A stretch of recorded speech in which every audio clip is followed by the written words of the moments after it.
The great divining rod of history points ever back to those from whom we should distinguish ourselves in the annals of human activity, or to those whom we should strive to emulate in the hopes that we'll get it 1/10 as right as they did. Nowhere is this distinction made more clear than in a recent tweet storm of gay tomfoolery, but we'll get to that in a minute.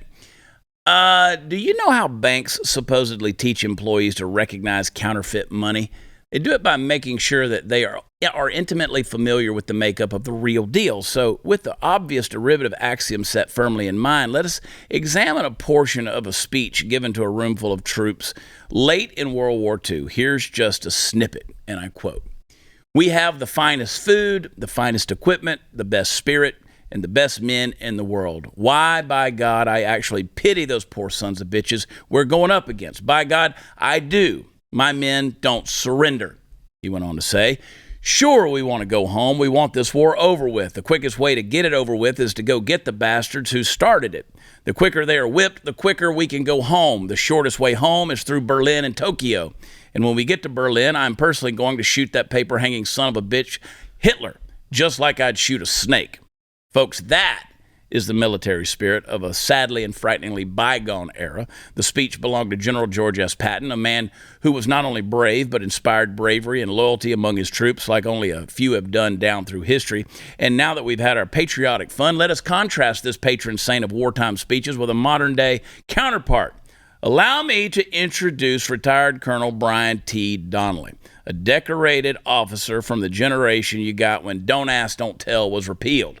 If you're not watching, what you'll see before you is a military man who's also wearing, of all things, a mask fashioned to look like the head of a dog. Yeah, that's what I said. I didn't stutter. This is because Donnelly and so many like him are into what's known as puppy play.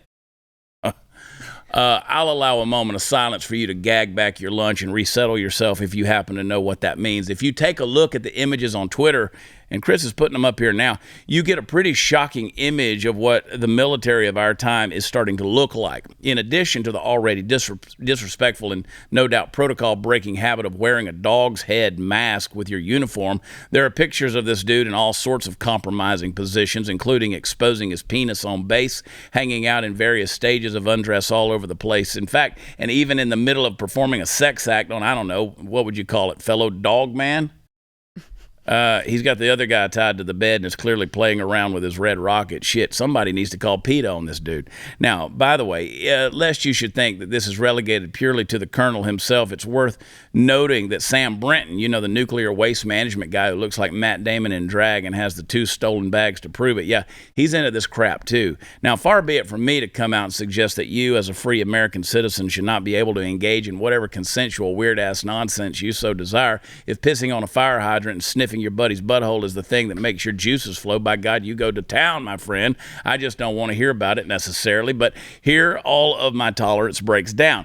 Here I become the bigot, the homophobe, the hopeless Obama-era, bitter clinger who doesn't want things to change so damn drastically. You see, we need killers in our military. I'm going to say that again because I think it's really important, especially right now, to realize what the job is and the kind of people who are best qualified to do it. We need killers in our military. People who have a level of devotion to duty and image so powerful it is all or nearly all consuming. The warrant of deadly combat among the humans of the world is no place for someone who wants to be a puppy. I don't care how many anabolic steroids you took to get jacked, and it's not that you're gay, bro. It's that you're obviously hitched primarily to a sexual identity, when at best you should be hitched to the collective identity of those who sacrifice for us and whom we honor the most deeply. About the bravest thing this dude is probably capable of is sucking a bullet out of another man's dick. But I digress.